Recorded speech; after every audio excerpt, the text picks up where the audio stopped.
what's going on in the world today, then you've come to the right place. Welcome to Southern Sense Talk Radio with your host, Annie, the Radio Chick-A-Dee, and featuring Curtis C.S. Bennett and the most interesting guests that you'll find anywhere on Internet radio. So sit back, relax, and remember, Southern Sense is common sense.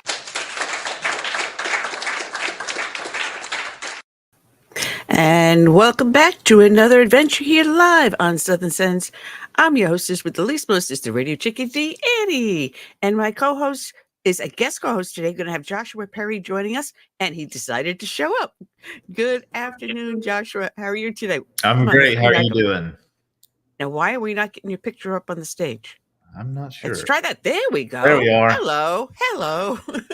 How are you doing? I'm doing fine. It's a crazy, crazy world out there. And the closer we get to election day, the crazier it's getting. 11 days. Yeah. Our early voting started on Monday. And I took my 92-year-old mom over to vote and my husband, my new husband.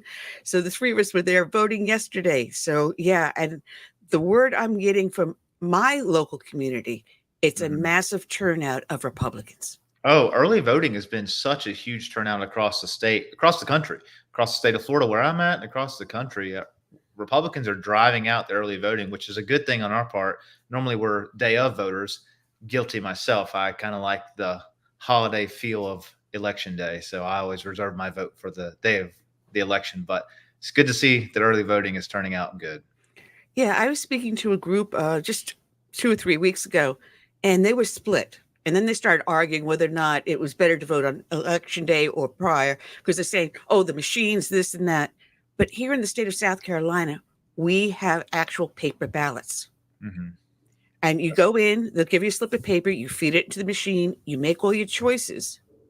And then you feed that sheet, the sheet feeds back to you, and you put it into either an envelope or a scanner, depending upon how you're voting. If you're handicapped voting, they give you an envelope. If you're standing there, you put it in the scanner yourself.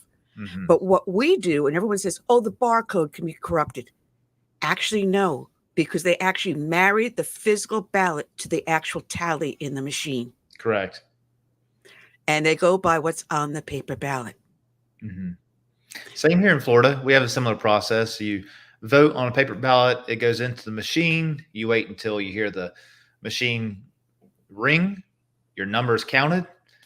And here in Florida, we don't have to worry too much about any type of election integrity. Governor DeSantis has done a good job of ensuring that we have good supervisor for the elections, although they are voted. But there was one, I believe, a couple of years ago that was removed from Broward County, which is where we always had a lot of trouble here in Florida. But now that Florida's substantially a red state, and President Trump is slated to win Florida, which used to be a swing state.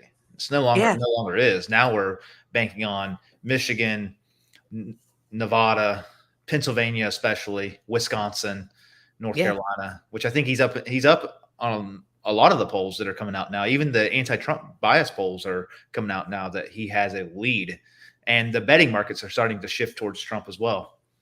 Yeah. Early voting started on the 19th in Nevada. On that first day, Republicans beat Democrats to the polls 2-1 in Nevada. And I heard your own Miami-Dade has turned red. Right. The only place in Florida that really doesn't go red is your Orlando area in the center of the state, the Alachua County where the University of Florida is, Gainesville, very liberal, and then Tallahassee. Outside of that, it's as red as your shirt. Oh, this is my Trump shirt. There you go. And my little teapot, because I still run a tea party. I'm wearing the wrong color. I'm wearing blue. Yeah. And I tell people that all politics starts at the local level.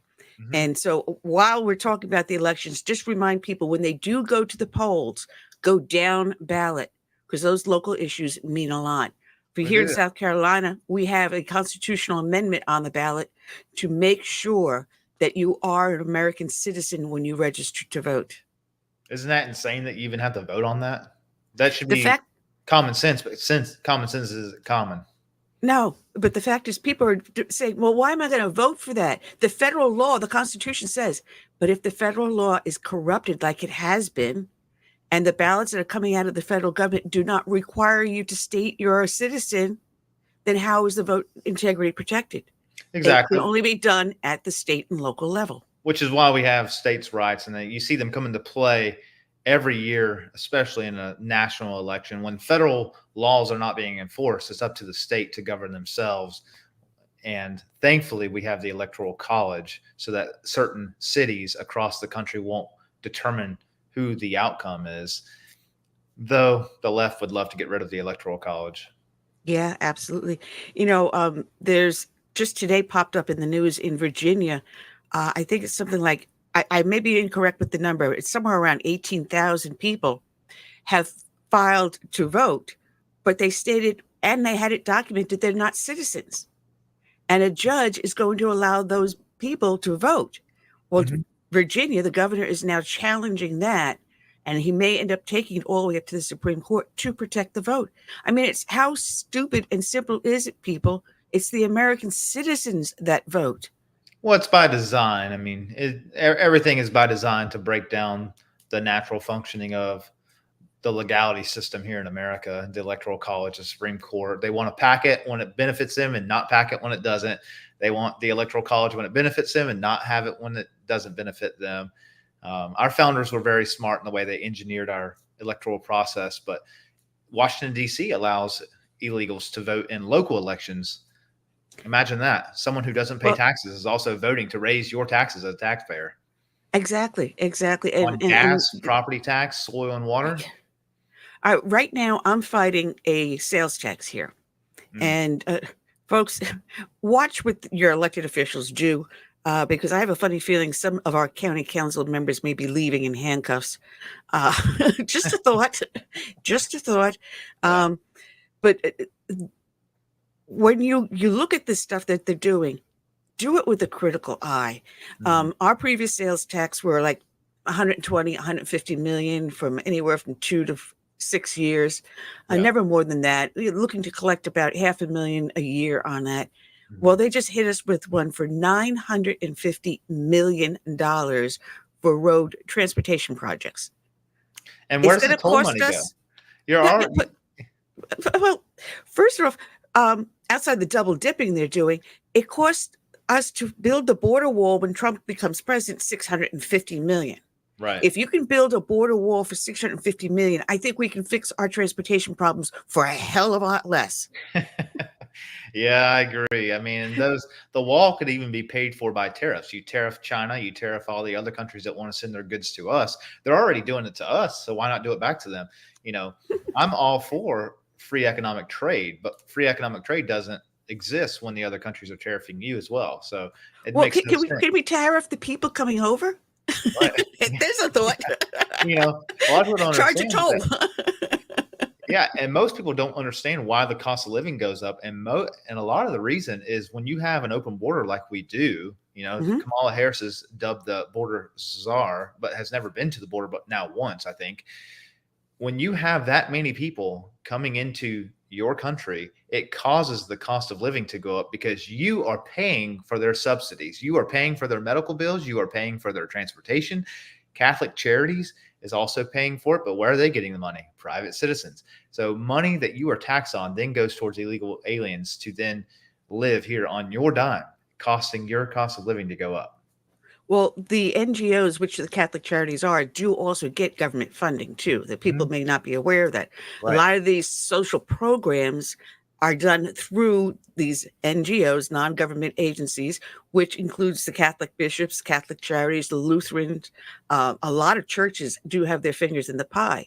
And that's why we have to limit the activity of these NGOs. If you're a charity, you should not take any government funding, period. They're really not an NGO. They're just a branch of an arm of the government and for a political party that's telling them what to do. Hey, we'll cut you a check, but you're going to do this, which is why it's dangerous for even churches these days to receive public funds, because then the government will put strings on it and tell you what you can say, what you can't say, what you can do, what you can do. And Catholic Charities. you remember just a few years ago, there was an uprising in a lot of churches because the preachers were told that they cannot talk politics from the pulpit. I mean, Correct. And they were being we, deplatformed from YouTube and other streaming services that are liberal and for, proclaiming the gospel of Jesus Christ that's considered hate speech by many on the left. So if well, you we saw what Queen Kamala did when they were saying Jesus is king. And she's like, you're the wrong rally. You want the small one. I mean, she's already dismissing not only religion, but free speech, the First Amendment, the two right. most precious things we have. Well, if you study history in any country, communism, the first thing it has to do, because communism at the most basic form is God is dead, but government is God.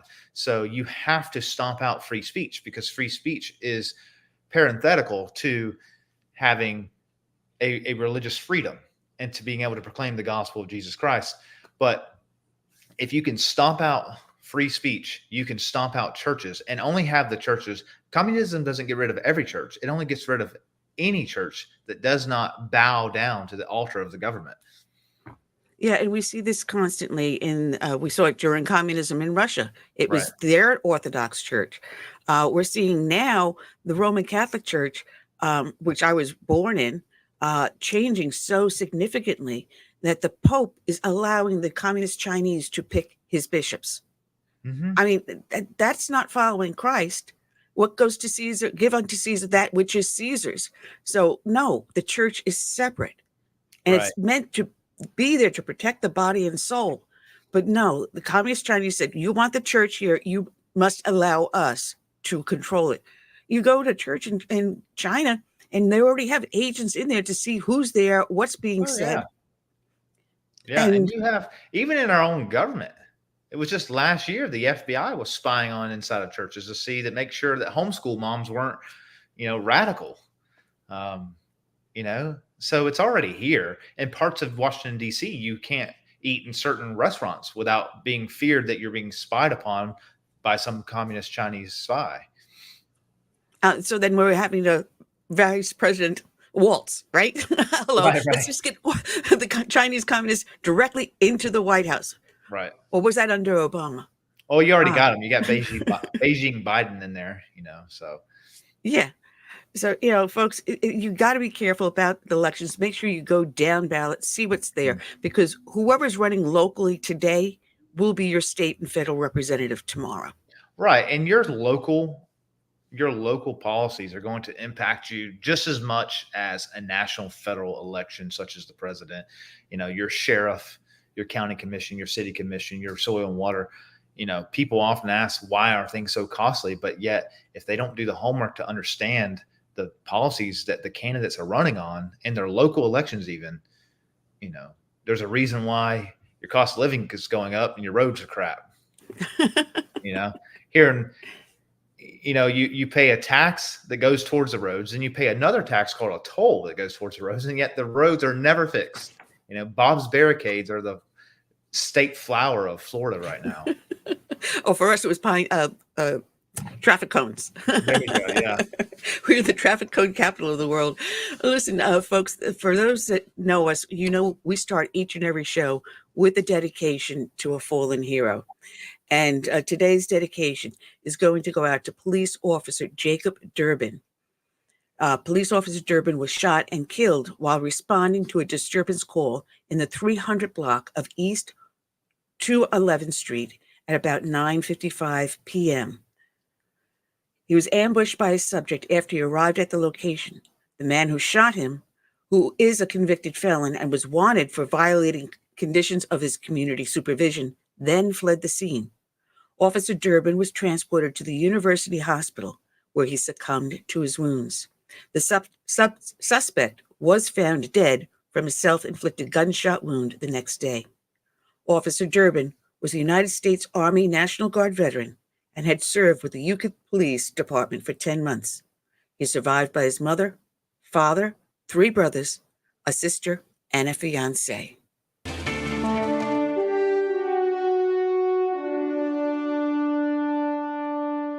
is the end of watch for our brother. Officer Jacob Derbin, Badge 14. your final 1042. Rest easy. We'll take it from here.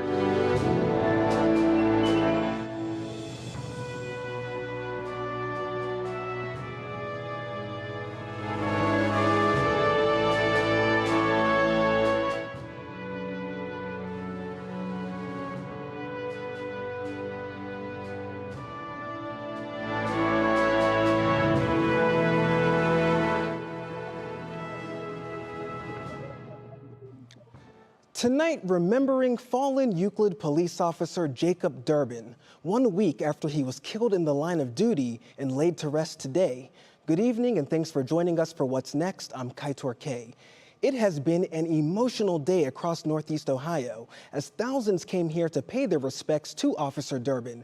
And after the final goodbye once he was laid to rest, another symbol of sadness for Euclid police. Radio to all units. This is the final call for Officer Jacob Derbin, Badge 14. On Saturday, May 11th, 2024, Officer Derbin bravely gave his life for his brothers and sisters in blue. Your courage and sacrifice will never be forgotten. You dedicated yourself to protect and serve the city of Euclid. You are the true definition of the word hero. That was part of the call across the police scanner right at 2:57 this afternoon. It was the only traffic to be heard on the Euclid Police Channel all day as it remained silent in Officer Derbin's honor. The Ohio State Highway Patrol and other local police departments helped to keep watch on the area so officers could attend today's funeral. And the day was not without other incredibly emotional moments, such as the overhead scenes from the 3 News drone of the thousands of mourners lined up at the St. Columbkill Parish in Parma today, all waiting to honor Officer Derbin. The mass was broadcast at multiple locations around the church campus due to the overwhelming attendance. Then there were these images of the dozens upon dozens of police canine units, officers from all around the area lined up in a row with their dogs, all in honor of Officer Derbin, who was himself an animal lover. And then this afternoon, before the end of watch was called, the lines of mourners following Officer Derbin's family and friends to his final resting place at the cemetery. Officer Derbin's funeral today gave us new insight into what he was like, whether having fun with his comrades on the police force or planning to be a husband to his high school sweetheart Liv, who he couldn't wait to marry this summer. So many stories today that helped the community understand what a bright light he was. Armidi Hicks has more.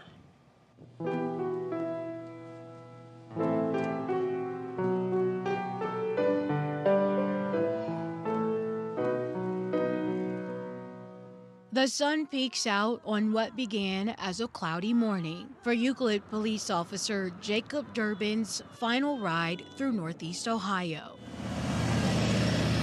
He's not alone. A grieving law enforcement community joins him. Residents too along the sidewalks with signs and tears to wave goodbye as he makes his way to St. Columbkill Parish. Hundreds celebrating a man who put his faith, family, and country first. When he was deployed to Kuwait, he gave a Black Army-issued rosary to his future mother-in-law and asked for her prayers. And as someone who would do anything for anyone, even taking a bullet for strangers, costing him his life. There is no doubt that his actions saved the lives of 4 individuals, 2 of his fellow police officers and 2 citizens. Jacob, you are a true hero. Death means he won't meet his fiancée at the church altar with a ring in hand for marriage. So she met him there instead. To my best friend. With a letter in hand. Family and friends bearing witness to describe what she calls a fairy tale love. Thank you for meeting my insecurities with kindness, for looking into my tired eyes and offering me a place to rest. Thank you for keeping me warm and holding me when things got too heavy. Inside the parish, a profound grief for great love. Jacob, the world was truly a better place with you in it. Now heaven will receive that same benefit.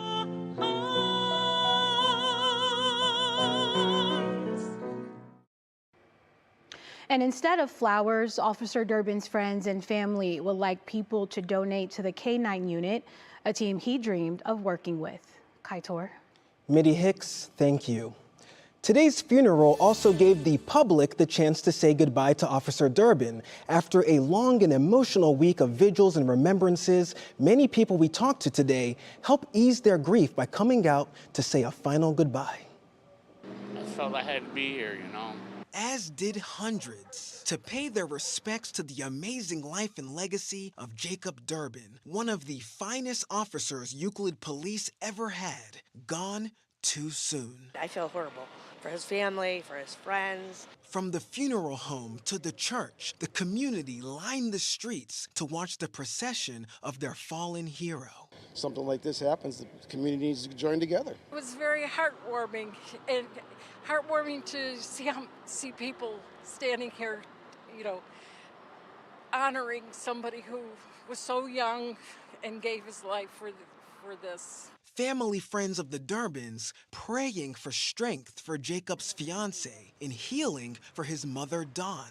And it just brings tears to your eyes. It's just like, I can't imagine the pain that Dawn is going through now. I hugged her this morning. She looked, you know, she's so strong, and it's just so sad. The deep gratitude this community feels for Officer Derbin to never fade, nor their passion for all men and women in blue. I just want to thank every single police officer that serves, and they're always in our hearts. My heart goes out to all of them.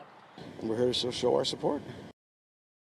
Along the funeral procession route today were countless American flags and signs that read, "Hometown Hero, Born to Serve, We All Mourn Together." We also learned during the funeral service today that Officer Derbin will receive the Medal of Honor for his actions last Saturday, which saved the lives of 2 police officers and 2 citizens. According to Euclid's police chief, no other officer in the history of the Euclid police force has ever received this honor. And we invite you all to watch our complete coverage of fallen officer Jacob Derbin's funeral services today, the day's events, and our analysis, all on our website, WKYC.com, and on the WKYC 3 News app.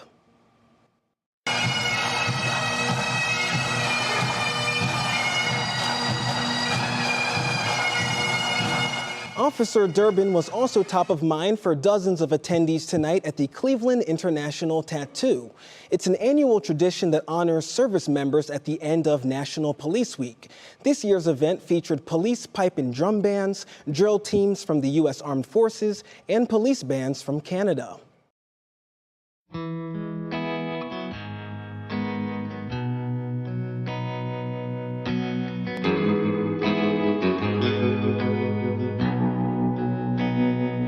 Let it be said, when we finish this race, we kept them free, we led with grace. Let it be seen, from sea to shining sea, beautiful America, living our legacy. Oh, Father, mother, sister, brother, oh, we gotta learn to love each other, oh, for the soul of the nation, for the next generation. Let us be known as people of honor, humble and bold, faithful through fire. Let us hold firm to our convictions with wide open hearts, eager to listen. Oh,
We gave them hope.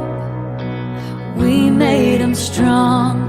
Let it be said, when we finished this race, we kept them free, yeah. We led with grace. Oh, father, mother, sister, brother. Oh, we gotta learn to love each other. Oh, for the soul of the nation. For all the next generation. Let it be said.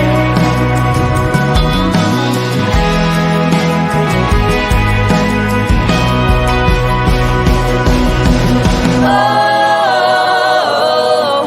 father, mother, sister, brother. Oh, we gotta learn to love each other. Oh, for the soul of the nation. For all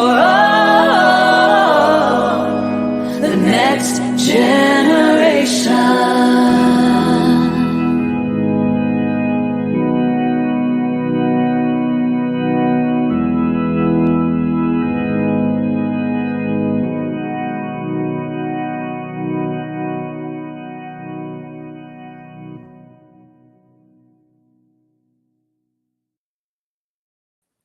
Okay, and we're back. You're here watching Southern Sense live on Facebook, LinkedIn, YouTube, Twitch, my homepage, southernsense.net. And my guest co-host today is Joshua Perry, the one, the only. All right, we're waiting for my friend Mark Tapscott to call in. But something I keep on forgetting to tell people about, and pardon me, I got a little problem with my backup computer over here. It's sticking its tongue out at me. Been meaning to tell people about this. If you really want to know who to vote for, very simply go to MyInflation, MyInflation, myinflation.com, and then put in the figures, what you were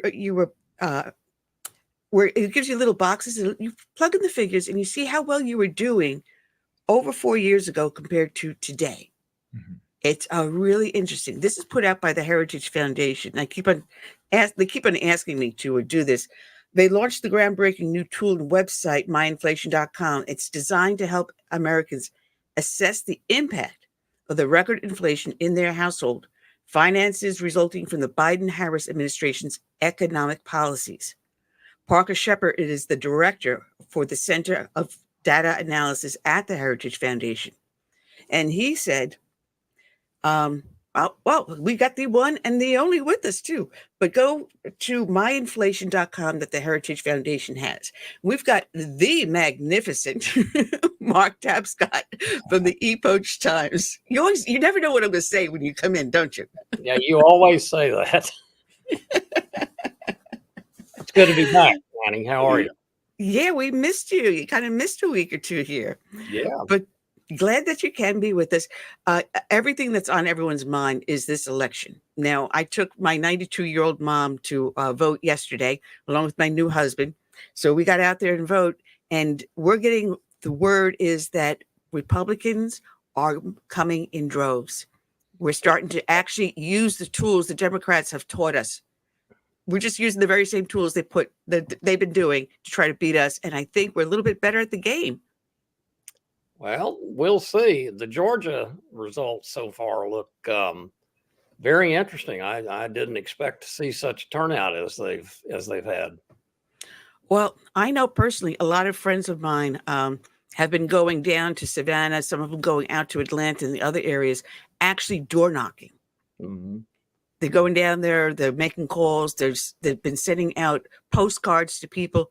And a lot of Republicans in state like mine have been reaching out to like North Carolina, Virginia, and Georgia, and Nevada, Arizona.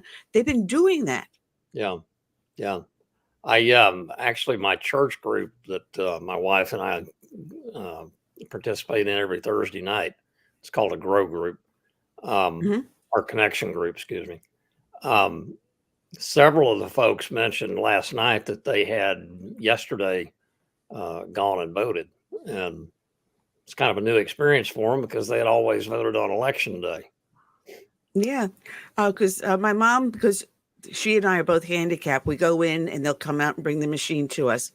And it's a pisser because I have to help her. She had a stroke, so it's hard for her sometimes to reach the machine. Yeah. So I have to just walk her through it. Well, I didn't have to expect to have to do that to my new husband. It's like, come on, you got to show me how to do this. Did he vote the way you told him to? He better have.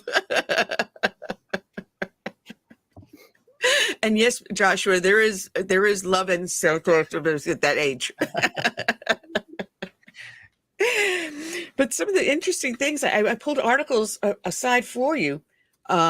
And actually, I want to get you back after the election because you wrote an excellent piece on Social Security.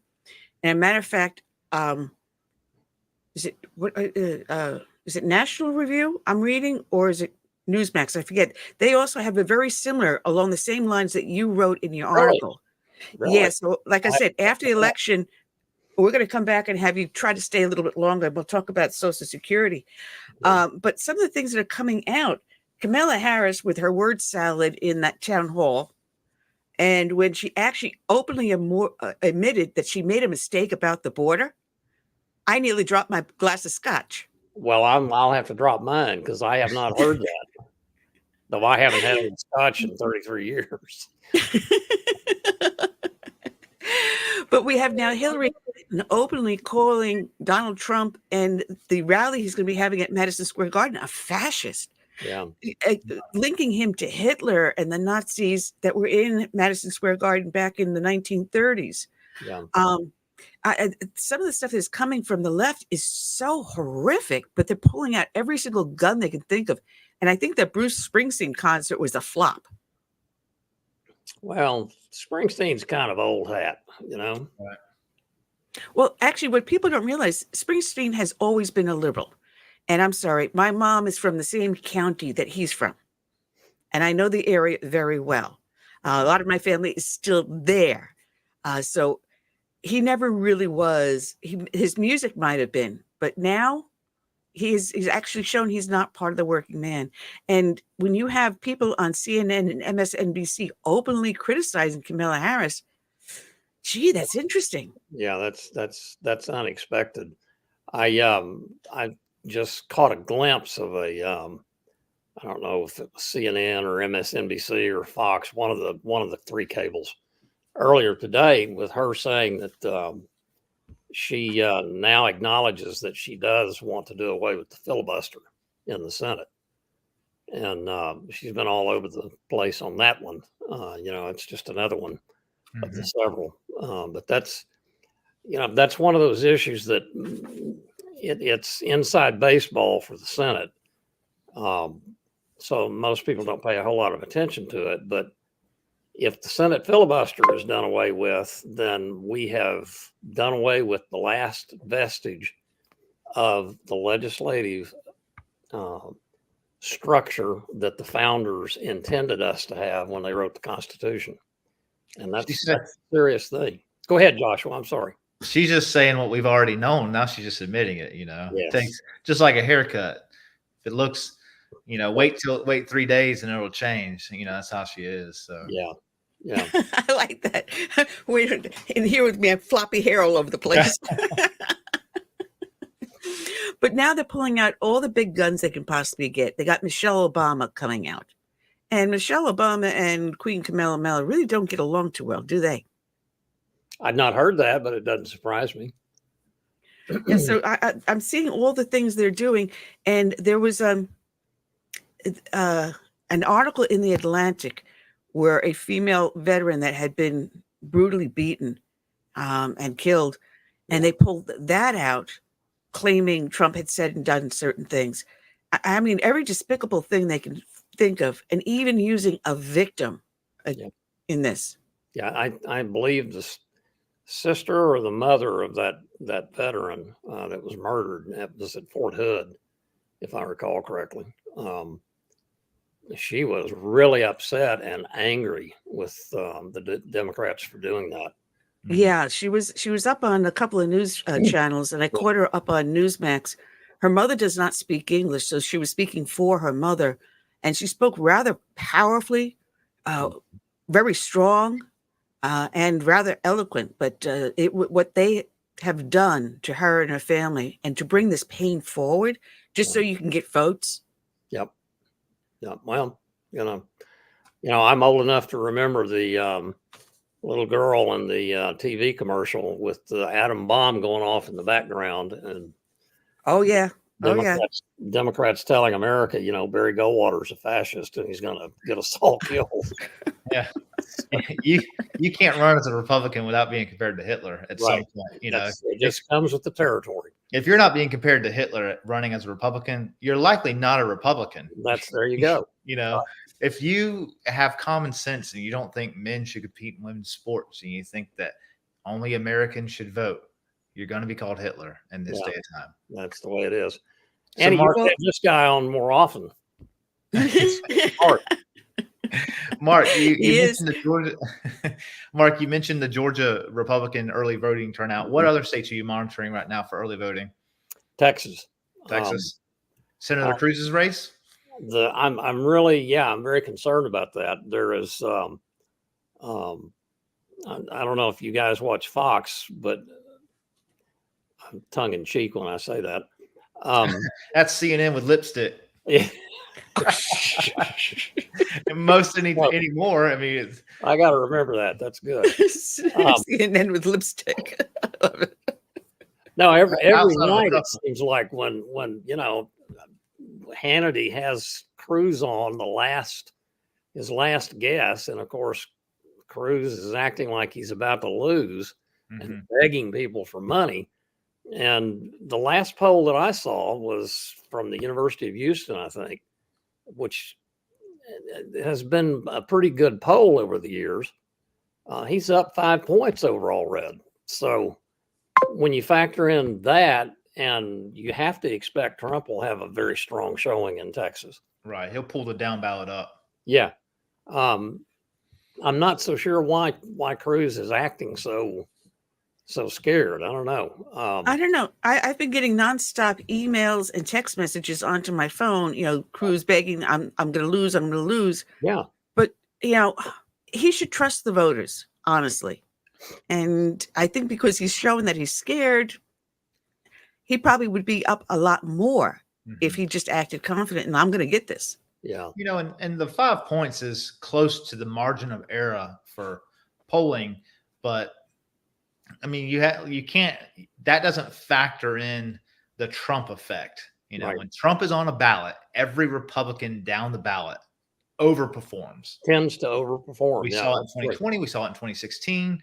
Yep. So he's probably sitting at around 8 to 9 points. Let's hope. Well, we have his roots. We do have someone in the chat room that she posted. It's Sweet Sue. The Washington Post and Los Angeles Times are not endorsing Queen Camilla. That's big. The Washington Post? Yeah, I did not expect that from the Post. The Los Angeles Times, I don't know enough about the owner of it, but with the Post, I fully expected them to endorse her. Yeah. Now, what else are you hearing about these elections? I was watching as they were doing the polling and everything, and as people are doing the early voting, we're showing a lot of the swing states are like half a point or 1 point difference between the two of them. As I think Joshua was alluding to just a minute ago, Trump does definitely tend to underperform in the polls. He did it in 2020. Yeah. Biden was like 8 or 9 points ahead on the Friday before the election, and then just barely won, quote unquote, the election. And in 2016, Hillary was up 5 or 6 points before the election and then lost. So I'm skeptical of pollsters in general because there's, I used to teach journalists how to do statistical analysis in their reporting, and it's pretty easy to crank statistical returns in a certain way. Mm-hmm. You ask the question in a certain way. You can reshape your answers by changing the demographics of your sample. There's lots of this stuff. It's not uncommon knowledge. What order you ask the question in, so that way there's a psychological aspect. Yeah. There's a science to polling, and the science is saying, yes, we want the result to whatever we pay it to say. Yeah. Yeah. Yeah. In Maryland, where I live, you can't be a pollster if you're not a Democrat. It's pretty bad. Oh, Frank Luntz, are you listening? Oh. But it was funny. Right now. But it was funny because I heard Mark Halpin, and I had to do a double take when he did that. He said, we should know, because of the early voting ahead of November 5th, who the president will be. Are you hearing that too? Or are you saying November 5th will be the key point day? If we knew who was winning the election before the election day, it's not an election. Right. 2016, yeah. Hillary Clinton was up by far. Yes. In early voting. Yes. And then when you fell asleep in your recliner as you were waiting on the results to come in, you woke up and you saw Donald J. Trump as the new 45th president of the United States. So I don't think there's any way you can know before November 5th who the president's going to be. The betting markets are shifting towards Trump right now. Yeah. Yeah. And I have a suspicion that one of the biggest stories, if in fact Trump does win, and I think he's going to, the way the black male voters have shifted and the way they reacted to Obama's comments last week. Oh, wow. Yeah. That really, to me, was encouraging because it demonstrated a newfound independence of thinking, if you will. This comes to, and they're not going back. No, it comes to a point that I think the Democratic Party had pushed so hard with wokeness and courting the LBGT XYZ community that they pushed so hard against people to be the core value of the party. They lost the heart of America. And the Democratic Party, for history, was the heart of America. Yep. As much as I hate to admit it. Well, no, it was. We were the brains. It was. And I'm old enough to remember certain people that were in Congress who were Democrats, like Senator Henry Jackson from Washington. That man was a patriot. He loved his country. He understood the fact that America was the great hope of liberty in this world and was willing to defend it. And, he was a good man. I suspect that if he was around today, he would not be a Democrat. I mean, no, I was the first Republican in my family, registered Republican. I'm 35 years old, but my parents and grandparents are what you would call a Dixiecrat. Yes. And although they voted Republican in federal races, they remained Democrats because your local races were heavily Democrat ran here in the South. Yep. And those Democrats would not be considered a Democrat today. They were very conservative socially and fiscally, but it was more of a Dixiecrat from the Civil War era passed on down. And then when Obama became president and was running for president, that's really when a lot of the Dixiecrats started shifting over. Mm-hmm. Yeah, because Ronald Reagan, did he not say it correctly? I didn't leave the Democratic Party. The Democratic Party left me. Yeah, absolutely. And you knew Reagan. You worked with him. And that is, if we had a change back then, imagine what they would think about today's Democrat. Yeah, yeah. Well, Reagan would not be surprised. He predicted that the Democrats would go this way, and they have gone this way. I have got to get off of here. It's 3:15, and I have an interview for a story I'm working on that I cannot miss. Well, Mark, we'll see you in 2 weeks, and fingers crossed, and may America be blessed by God with the right president. Amen. Amen. Joshua, it's good. And I'm wearing my Trump shirt. Good seeing you, Mark. All righty. All right. Mark Tapscott, check him out at the Epoch Times. TheEpochTimes.com. He's a great man. I've known him a long number of years. I interviewed him first when he had Hill Faith. Not Faith Hill, but it was an organization that brought faith to Capitol Hill. And he's been working tirelessly as a journalist, and now he's with the Epoch Times. And God, I don't know for how many years, but he is a king among men. So love having him all the time. All right, so what's on your mind? I see your eyes are twitching. You're like something's going on in the background. Who, me? Yeah, you. No, I just, we've got 11 days till the countdown. I mean, we're in the final stretch. President Trump and Kamala Harris are blitzing across the country to bolster up their last little bit of, fundraising and voter turnout. I think Trump, one thing to watch also is how efficient are elections going to be in the areas that were impacted by recent hurricanes, such as Charlotte, right up there around North Carolina, parts of Tennessee. They're still recovering. So hopefully, it's not going to be too much of an impact for them to navigate this, which is why early voting would be such a help right now in those states, especially instead of waiting till election day, because right now the infrastructure there is just, in shambles. Yeah. I mean, Asheville, North Carolina, it was wiped off the map. And that was a beautiful, beautiful tourist town. And it's going to take them decades to recover. Right. But as I was watching the news, volunteers, matter of fact, my neighbor has been going back and forth to North Carolina to help to rebuild. He's traveling like every other day from here. And I'm on the southern end of South Carolina. He's driving all the way up there.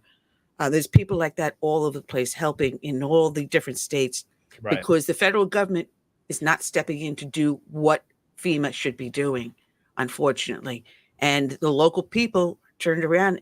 And what I was hearing from a lot of my friends, that when they got up there, FEMA was telling them, turn around and go back. Don't, you're interfering.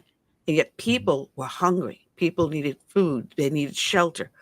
They needed someone just to hold them, just to say it's going to be all right. The whole family's disappeared. And you had finally these volunteers pushed through, and they are. And I think that is where you're going to find more people going for Trump, because their taxes, and they depended upon government to help them in a situation like this, and government was not there. Well, you even had Elon Musk, his companies were being blocked out from helping, and SpaceX that could have put up satellites to help transmit phones. He was receiving from words on the ground from his employees, hey, FEMA's not allowing us to get in here, not allowing us to transport equipment, which it doesn't surprise me, because they don't like Elon Musk, because he doesn't play ball with the left. He doesn't kowtow on his electric vehicles. He doesn't, he shows up NASA shooting rockets up. NASA can barely get a rocket up. Elon's shooting them up almost every day. So did you see it come back down directly onto the launch pad? Yeah. That was awesome, folks. If you can, look up Elon Musk and the landing. I was just so amazed how beautiful that was. That's the technology of innovation. And that is what America truly is about. Private industry will always outpace and overperform anything the government can do. I mean, but it doesn't surprise me that they would want to block out a private company from helping people in need, because they want FEMA to be the one to get the praise, and they want the administration to be the one to get the praise, no matter how much delay is going to take place from these people getting relief. No, and it is a shame. And the purpose is to get the vote for their candidate. A candidate that no one nominated except the elite few. Yeah, she received 0 votes to become the nominee. 0. There was no special election. There was nothing. But this is the direction the Democratic Party is going in. They're screaming Nazis to us, but yet what tactics are they doing? They're using government to inflict their will upon the people. Mm-hmm. I'm sorry, that is fascism, and that leads into, in the end, communism. Yeah, you're right. So, someone asked me just yesterday, and I was flabbergasted. They asked me the question. They asked, what's the difference between fascism and communism? And I said, well, think of it like on a pendulum, a pendulum swinging. On the extreme far end, you have libertarianism, where they want the least limited government and control over them, the least. As you swing down, you become conservative, where, yeah, you understand you need some tax, but we are more towards a libertarian. And then you have come down to Republican, which you then start to swing to the center. You got the moderate swinging into the Democrat that believes in the majority rule, where the Republican believes in the rule of law. Then you swing upward. Now, this is where the majority rule depends upon one person to lead them. It becomes autocratic, and that person then starts to try to control industry and every aspect of the life, from education through. And when it gets further higher, now you have communism, where you own nothing, and the government is everything. And that's how I explain it, a pendulum. And they're conditioning a own nothing society, right? You have subscription-based everything. So you own nothing. You just pay continually to have it. They encourage people to not buy homes, but to move into apartments to pay rent. So that way you never have the sense of ownership to anything. There is a conditioning to condition people into communism. So that way when the water is constantly, when the temperature is rising, you don't feel it, because you're already on a subscription-based society that can't buy a house, which is a big talking point right now. President Trump has been talking about the unaffordability of younger generations being able to buy a home. And if all they've ever known is renting, when the government owns everything, the government is your landlord. So then you would not know a difference. No. And that is the shameful part. We are, I've always said this, a disposable society. I mean, you used to own a telephone, which was a something that you could plug into the wall or whatever. You didn't cell phones now. You get bored with that. What do? You toss it out. You go and get a new one.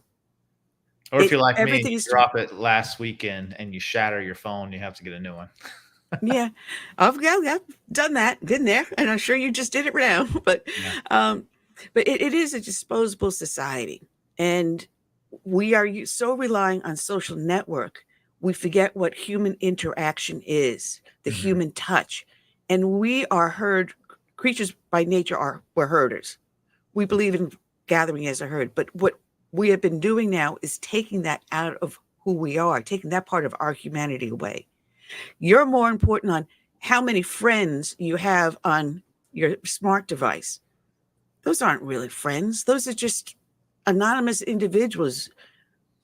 Your friend is the person that's next door that you sit down and have a cup of coffee with. A friend is someone that'll go to a movie with you or go shopping with you. A friend is someone that'll come to your house when you're upset and just sit down and talk to you and hold you. Right. That's what a friend is. It's not an anonymous number on a smart device. How many people are on TikTok or Instagram or Facebook or whatever? Someone asked me, how many people follow you? I don't know. Well, how many friends do you have? I honestly don't know, because I'm not married to that. I'm more married to the human interaction of my neighbors, and we're losing that. Yeah, I mean, many families don't have tableside dinner anymore. It's you eat whenever you have the free time, or it used to be in this country where two people didn't have to work. One person could work, and in some cases that still is possible, but it's by design that it doesn't happen, to break down the family unit, so that way children are not with their parents, but are more with strangers, that are babysitting them. And then the kid comes home and is fed, bathed, put to bed, and then, that's by design. You go to a restaurant and you look around and no one's talking to each other. They all have their face buried in their smart device. Right. Because people have lost the art of communication. It's they don't know how to communicate. They don't know how to get to know someone. Oh, all right. It looks like the next guest lost the link. I sent it to them. Let me just bear with me, folks. So Joshua, just keep on talking for a minute while I send this to her. Sure. I think one thing our voters ought to look out for is, watch your local elections. Those local elections are just as important as the presidential election. The presidential election takes up the TV time, but your county commissioner, your city commissioner, your state attorney, those elections matter where you live. If you are voting for judges, it's good to look up that judge's record. They don't run on a party affiliation. They're not allowed to. But you can look up how that judge has been lenient or stern with crime. Oftentimes in our big cities, the reason we have such high crime is because those judges do not care about that crime. It is a benefit to their political party. Although they're not affiliated with a political party, everyone has an affiliation to some type of worldview in the way they think and how they think things should be governed. Crime is by design in many of our big cities, and it's no coincidence that they're all ran and governed by Democrats, because if you have high crime, it creates a need for more government, and then they take more money out of your pocket to subsidize, crime watch or to take away rights such as your Second Amendment. So I think that you should really be paying attention to those local elections, especially your judges, your state attorneys, county and city commissions. Yeah, absolutely. I just sent it to her by text, and she's asking me to send the link. Oh. That's not working out too well. Just look above. I guess it's not working, huh? Oh. And then early voting, it's a new muscle. Just like anything, when you start exercising, it doesn't feel comfortable. To many Republicans, early voting doesn't feel comfortable, because voting day there's a sense of passion and pride that comes with that. There's a sense of, it's almost like a holiday in some cases, because many countries don't have the right to vote. But it is something that we Republicans have to adopt. And I'm glad to see that we are doing it much more this year than we have in years past, because should there be any funny business with any of the elections, you're getting ahead of it with the early voting. Yeah. Another thing is that you do it on the time and date that you want, not on a specific time. A lot of people turn around and say, well, I can't do early voting because I got to work or I'm going to be out of the country. This gives you the convenience of doing it when you need to or where you want to. It also hedges you against standing in long lines. It also prevents you from being in line and then all of a sudden being told that the ballot machine is down and then you can't vote, or you have to wait there for hours for it to come back up.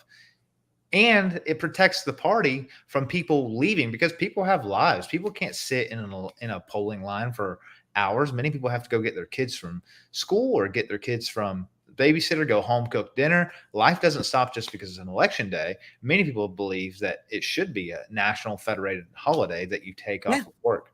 And in some cases that would help a lot, but it gets you in front of the long lines. It prevents you from your vote from not being counted should a machine go down. Yeah, absolutely. Want to welcome back to the show, Leighton Grey. He has his own podcast, The Gray Matter. Good afternoon, Leighton. Welcome. I'm sorry about the confusion, but I sent the link last night, and I guess everyone kind of got their emails all mixed up. But you're here.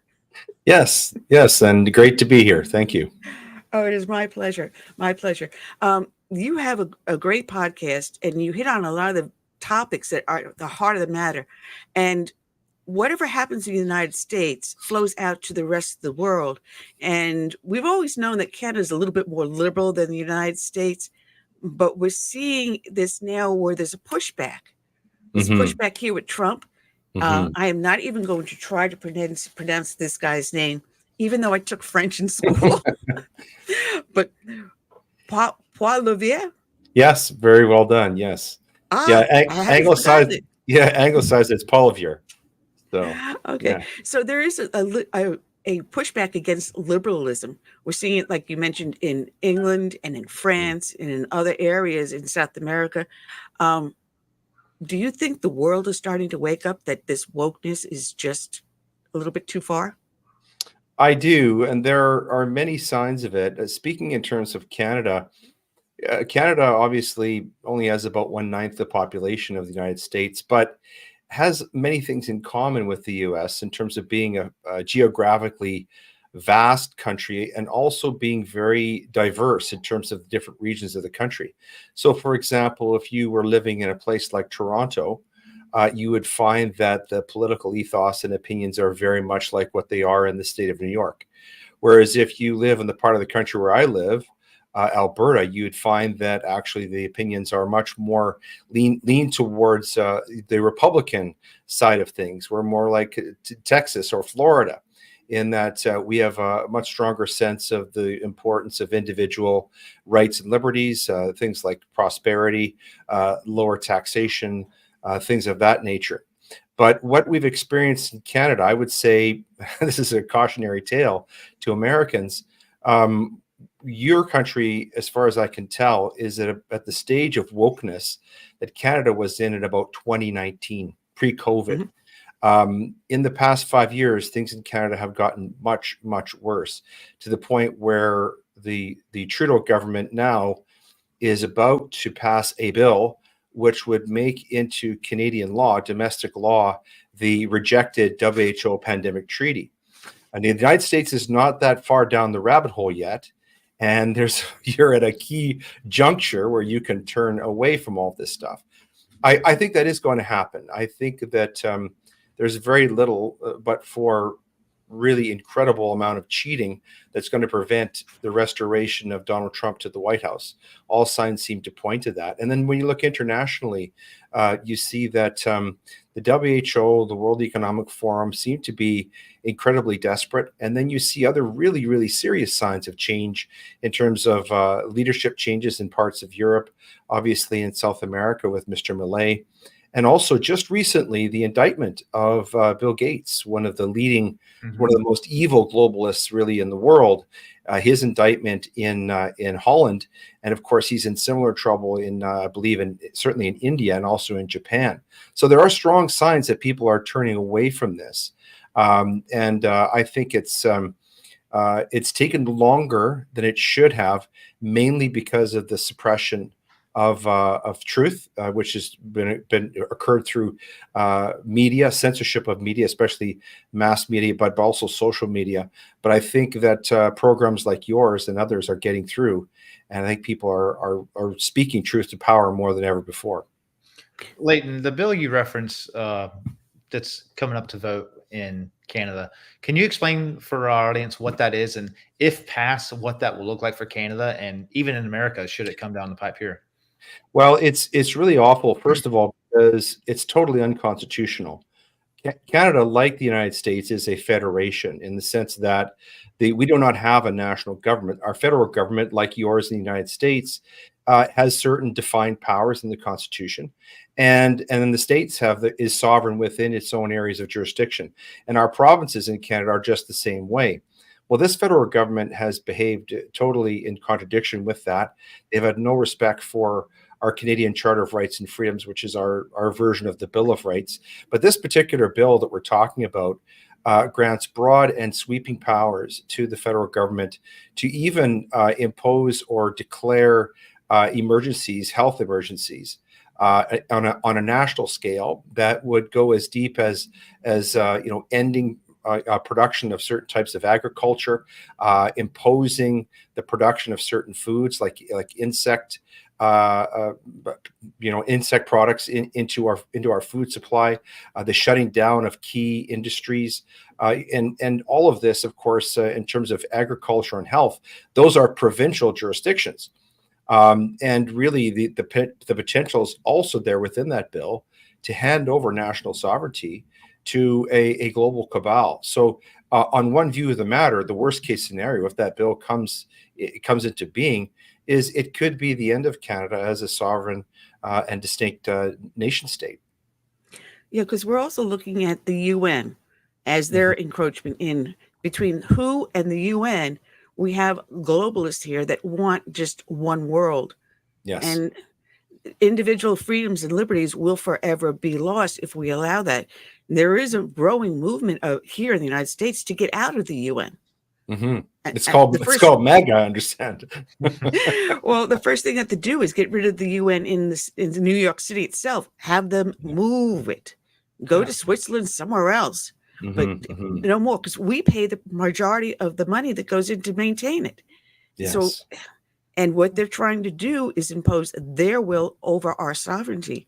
And it's time we put the brakes on that. And God willing, may Donald Trump, and I got my Trump shirt on. Along with my I got my red tie. I got my red tie. I got my little teapot on that, see, because I am still holding a tea party 15 years after this started. I still run one. So we're not going to be quiet. We're not going to say no. Someone turned around to me last night, someone I love dearly, and I'm talking about the election, and he said, "Que sera, sera. What will be, will be." And I'm saying, what are you talking about? No, that's accepting whatever it is, even if it's wrong. No, we have to stand and we have to fight. And whether it's through elections or whatever, we have to stand our ground and say, this is what our nation stands for. We believe in our Constitution. We believe it's a republic, not a democracy. Right. And every time I hear someone, and this democratic process, no, it's a republic for a reason. So the democracy cannot take over. The rule plus one does not make it. And a lot of that is broken down just because of the dumbing down of education through public school, which we would call government schools. But by design, most people can't define the difference between a constitutional republic and a democracy. When you hear democracy, it sounds like that's a good word because it sounds like everybody's working together. But really, it's, California and New York, because they have the most densely populated areas, they determine who wins the election by majority vote rather than our electoral college. But we are seeing a change, though. I mean, everyone now knows that we're being banned on social networks, so we're coming up with our own. There's different things they do to us. They troll us or whatever they can do to quiet our voice. That is what they have been doing. However, I saw a glimmer of hope when I was doing my research for you last night and listening to some of your podcasts to see that what's going on. The Arizona State University now has a freedom of speech center. Have you heard about that? Oh, that sounds wonderful. And let me find what it is it's standing to, yep, here it is. I got all my notes all scribbled. But it's this was in news, what is this? University News. It was printed this. The University State is establishing a new center for free speech to encourage the uninhibited exchange of ideas. And the university will launch an annual free speech forum. And they're inviting students from all 50 states and more than 150 countries to support the First Amendment and its foundational principle of American democracy, being the republic. Now, they also have now recognized as the top school for free speech by the Foundation for Individual Rights and Expression, known as FIRE, and the College Post in the latest college free speech rankings. What we saw in the backlash with the pro-Hamas protests, I think, has awakened the spirit of America. And this movement is broader than just America. I think that particularly, I can speak for Canada, the movement, let's call it the Trump movement or the freedom movement, which has as its epicenter the United States, and what's happening there is having a very, very broad and sweeping effect in Canada. In fact, the gentleman you mentioned, Pierre Poilievre, who's the leader of the opposition in Canada right now, if we had an election, and 80% of Canadians want an election, but Justin Trudeau will not step down, which is about as anti-democratic as you can imagine. But Mr. Poilievre would win the greatest majority in the history of our country. And I happen to think that that has less to do with anything that Mr. Poilievre has done, but that actually he's been caught up in the slipstream of the Trump movement in the United States. The people in Canada are following what's happening in the U.S. very, very closely. Mr. Trump has massive support here. I can tell you earlier this year, I was at an event in Calgary where Tucker Carlson came to speak. He did 2 events. They were completely sold out within an hour. It was completely sold out. And I attended that event. And I can tell you that this freedom movement, if you will, or this Republican movement is very, very broad, and it's sweeping. And it's more than just what's happening in the United States. Of course, what's happened in the U.S. is crucial. This election is, of course, people always say this is the most important election ever. But what I would say to clarify that is that I don't think in my lifetime there's ever been as clear a choice between what the Democrats are, what they've revealed themselves to be. And just for example, recently, candidate Harris was at one of her rallies and somebody cried out, Lord is, Jesus is Lord, Jesus is King. And she cried out, you're at the wrong rally. Well, if that doesn't tell the American voting public who the Democrat Party is actually, then I can't help you. It's right there in front of you. You have to believe your lying eyes. So this is something that is, this election is crucially important, not only for America, but I would say for the rest of the free world. And I don't think I'm overstating the case. No, there's an article that came up, and of all places, it was in the Wall Street Journal. And it's titled, Justin Trudeau has a big political problem. And he points out that there is fatigue, and the Liberal Party is now losing once safe seats. About 2/3 of the public does not approve of Justin Trudeau. So now we have term limits on our presidency. What's the term limits on Justin Trudeau as a premier? We do have constitutional limits, but unlike in the United States, we can have earlier elections called. So what happened was in 2019, he won the election, but just barely. And then in 2021, having seen the success that the Democrats had in the US with the use of voting machines and manipulation of the electoral process because of COVID, his government sort of did likewise, and they had an election in 2021. They won by about the same margin as 2019 in spite of all the cheating. But unfortunately for us, that reset the clock so that we actually have to wait until 2025 or even possibly till 2026 to get rid of them.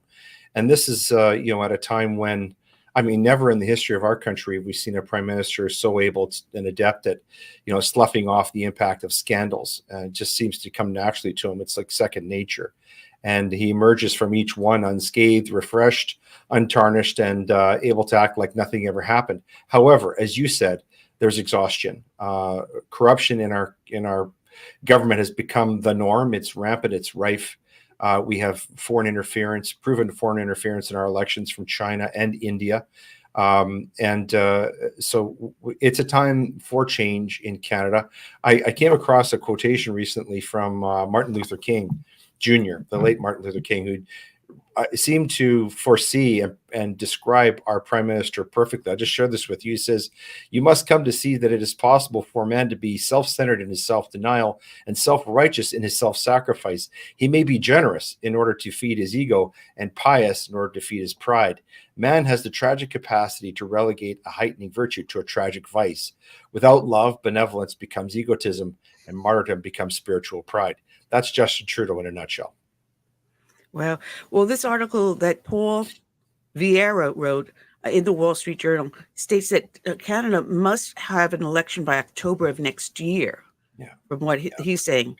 So hopefully a year from now, you'll be back and saying, we've got our version of Donald Trump up here. I think it's going to come much sooner than that. I don't think Justin Trudeau is going to survive based on the revolt that's going on within his own party.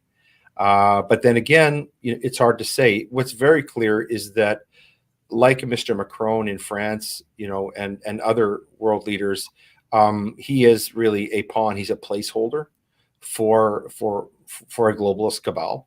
And you can see the proof of this is in the pudding. As Jesus said, we'll know the tree by its fruit. And when you look at the policies of his government, every single one of them is out of the World Economic Forum playbook. They're everything. It's all DEI and climate change here in Canada. And in the meantime, everyday citizens and especially families are really, really suffering. Yeah, that's one of the things he writes about, that Trudeau has stepped away from those kitchen table issues. And I think that is what is making America here. It's the kitchen table issues that now, when you go into the grocery store, where a year ago you would buy a dozen eggs for $1.99 in our currency, and today You're lucky if you get them for $4. Yeah. Yeah. I mean, it has hit people in the pocketbooks. And when you hit them in the pocketbooks, that's when they're going to be motivated to vote, which is what we're seeing, record turnout in early voting by Republicans. And traditionally, we are the day. It's for us, it's like a holiday, as Joshua said earlier. For us, it's the day you take off from work. I got to go vote. But now we realize we can't do that. We have to use the playbook the Democrats gave us with the mail-in ballots, with the early voting. We've got to play by their rules, and I think we're going to win. And I'm hoping that's going to be. But one of the things you talk about in your podcast, you call the fifth generation. Yeah. And that is so pervasive in a lot of our schools. We have kids that are going to school that know nothing about the founding documents, be it from the Magna Carta to King Harold's codifying common law, which came about to the Magna Carta, to the Mayflower Compact, leading to the Declaration, to the Constitution, to what we have today. They don't know any of that because you talk about the fifth generation. Yes. And, you know, it's important for people to recognize the really extraordinarily uniqueness of America. America was founded on ideals, essentially, on guiding principles that were put into law and made real. And you know, we talk about the American experiment, but I think what's been lost, and tragically in terms of education, is America was just blessed, obviously by God, with a collection of truly extraordinary men, highly intelligent, gifted scholars and leaders, and they fashioned America into the first really example of limited government, and the republic. The idea of the republic, I think, in its best light, is revealed when you read the writings of Alexis de Tocqueville, who was a European. He toured the United States in the early 19th century, and he was astonished at the absence of government, how unnecessary government was to American life. Americans conducted themselves very, very usefully and freely and profitably without really any detectable presence of government. They took care of the fire department, they took care of the police department, the churches all ran, the schools ran on time, and it was all done through cooperation of citizens in a shared community with shared values. That is essentially what has been lost in not only in America, but throughout the Western world. And I think when you read things like, the Heritage Project or Project 2025, which is, of course, much maligned by the Democrats, which means it must be pretty damn good. What you see is a hearkening back to that original constitutionalism of the United States, those original founding principles, which incidentally are all based very squarely on the way that a state is properly fashioned in the Old Testament. When you go and you read the Bible in the Old Testament, one of the things that has been revealed to us through the Word of God is the ideal way to construct and fashion a state, a government for human beings to live freely under law, under the rule of law, which is another biblical principle. And so what I see in American originalism, in the original Constitution, is really a renovation of what's in the Old Testament, brought forward into the 18th century, breathed into it the best ideas from the Enlightenment. And then what you have is the Constitution of the United States, the Declaration of Independence, and of course the Bill of Rights. And then really a long period, incredible periods of prosperity and freedom that have been the light of the entire world. And what I would say to Americans who are listening is, if you don't understand the Constitution, if you don't know those things, go back and read them. You will be inspired by what you read. You will feel empowered. You will understand what a republic is and what it means to live in a republic. And what that really means is you have a responsibility to your neighbor, which is really acting out the Lord's second commandment. To be a good citizen, to take care of your communities, to take care of your family, and to defend those things that you think our value. And that's really the essence of conservatism. We conserve what is beautiful and what is worth saving for future generations. And I think that is expressed so well in the originalism of the American Constitution. Well, we got a question from the chat room. Sue is asking what Canada thinks of Elon Musk. And I'm sure you're going to say exactly what I think, because I would say this thing, go, man, go. Well, we claim him. South Africa claims him. Canada claims him too, because he grew up for a period of time in Canada. And so we claim him as a Canadian. We try to disavow Queen Camilla for me. Yeah, no, we want to disavow. We want to disavow her. Donald Trump also has a Canadian connection in earlier generations of his family. But this is very true of Canada and the United States generally. We have a very close relationship that goes back all the way back to the early beginning. Actually, Canada was founded by the United Empire loyalists who wouldn't fight for freedom and independence. Yeah, we kicked him out of here. We gave to you. Yeah, but to answer the question, Elon Musk is as popular in Canada as he is in the U.S. And again, he's an example of someone who's living out, I think, the American ideal, the American dream. And I think he's one of those people, I think, who comes along very, very rarely, who is probably going to be remembered for many, many centuries after he's gone. I mean, he could be 500 years from now, people could be talking about Elon Musk the way they talk about Christopher Columbus, not the way the leftists talk about Christopher Columbus, the way we used to talk about him as a very extraordinary human being who really changed. I'm half Italian. Yeah, there you go. No, I mean, what would our world? People should stop and think. What would the world be like, but for Christopher Columbus? It's really astounding to see.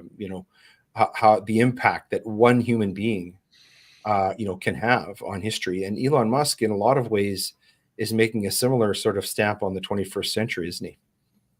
That he is. We're down to our last few minutes. Tell the audience about your podcast and where they can find you, because I had started to write down, if I can find I got a whole mess of papers here, all the places that you could be found. And I was writing them down last night, and I said on Twitter, on this, on that, and that. And I'm like, holy cow, where is this guy not at? Yeah, well, thank you for asking. I'm really, really grateful to be on your program and to talk about it. Our podcast, as you can probably tell from listening to me speak, is a Christian-based program. That doesn't mean that non-Christians aren't welcome. I've had Jewish authors and philosophers on my program. We've had East Indian people on there, a broad range of topics, but we center mostly on politics, culture, philosophy, and of course, religion, seeing how these impact our lives today and how that's connected to really ancient wisdom. And so we spend a lot of time talking about that, just trying to get people thinking about what's going on in the world, the same as you do on your show. We can be found on, of course, we're talking about Elon Musk. We can be found on his platform, X, at Gray Matter Convo. But the podcast, which is called Gray Matter, is also on Apple and Spotify and Podbean and all the other places where you find podcasts. And there is a lot of Canadian content on the show, but also we have many, many American guests as well. I'm actually recording an episode later today with American author Spencer Clavin, who's written two absolutely beautiful books that people should check out. His father was, of course, the famous novelist Andrew Clavin, who's on the Daily Wire set of podcasts. So that's an example of the quality of guests we have on. And I'm actually doing a live stream show in connection with with the presidential election with Naomi Wolf, who's also been on our show. We've had Eric Metaxas on. So I think a broad range of really interesting guests that I hope people will really enjoy and listen in. And then we have one interview per week. And then also I write a commentary that's about a 25, 30-minute essay each week. The most recent one that I published is on the ancient, heresy of Gnosticism and how the woke ideology is really a postmodern expression of it. Yeah. Your website is reasontoreason.com. Yeah. And as a Canadian, I'm surprised you haven't said A once. And like you, we are a Christian conservative show. We mix religion and my faith with our great guests like you and others. And it just reminded me, because we've got election coming up, I want to get Hans von Spakovsky back, simply because I love saying his name. Yes. Yeah. Sounds like a composer. Yes. Well, Leighton, it has been a great pleasure having you, and you're welcome back anytime. And I'm sorry that there was a little confusion because I sent the link last night to two of your people, and they got a little confused. I'm sure it's my fault, mea culpa. But I know. God bless, and thank you for this time with you. I really enjoyed our conversation. Thank you. And like I said, we welcome you back anytime. God bless. Thank you. All right, check them out. Reason to Reason TV, reasontoreason.com. I wish we had more time with him because I have a whole mess of notes and stuff that I wanted to ask him about. And at least we got most of it in. But we will be back next week. I am going to try to see if I can get Hans von Spakovsky because it's the day before, the Friday before the election, get him with his view on the elections. But we do also have Gregory Wrightstone with the CO2 Coalition. And Gregory is a great friend of mine. I've known him since he came onto the public view, whatever. I'm doing a Camilla word salad. But Joshua, thank you for joining us. And, Thank you. You can always pop in anytime, baby. Thank you. All right, folks, that's all we got for today. So I wish you good night and God bless. Until next Friday. See you then.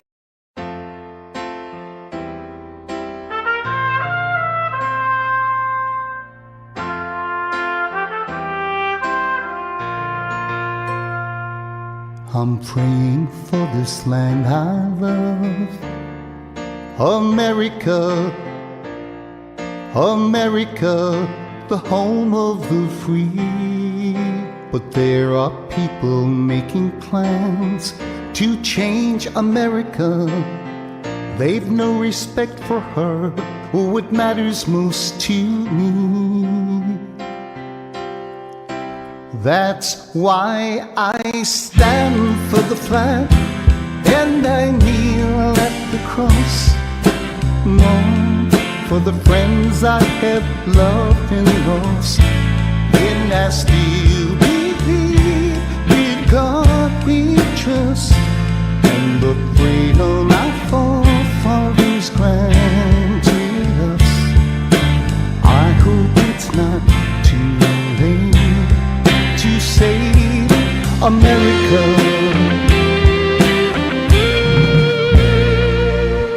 Do you hear our battle cry across America? We've got to rescue her.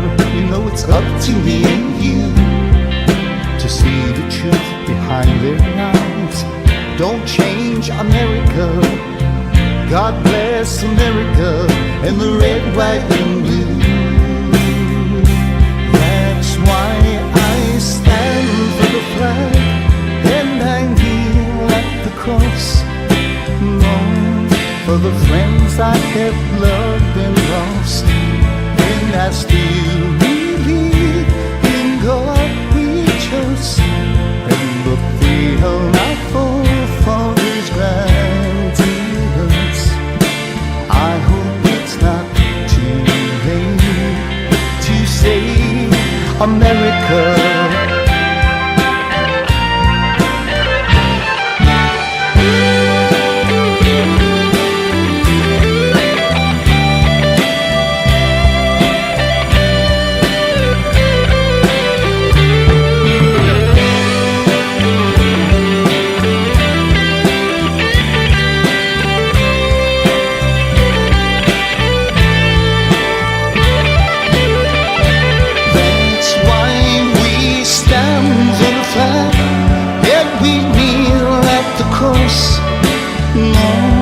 For the friends we have loved and lost, and we still believe in God we trust, in the freedom our forefathers granted us.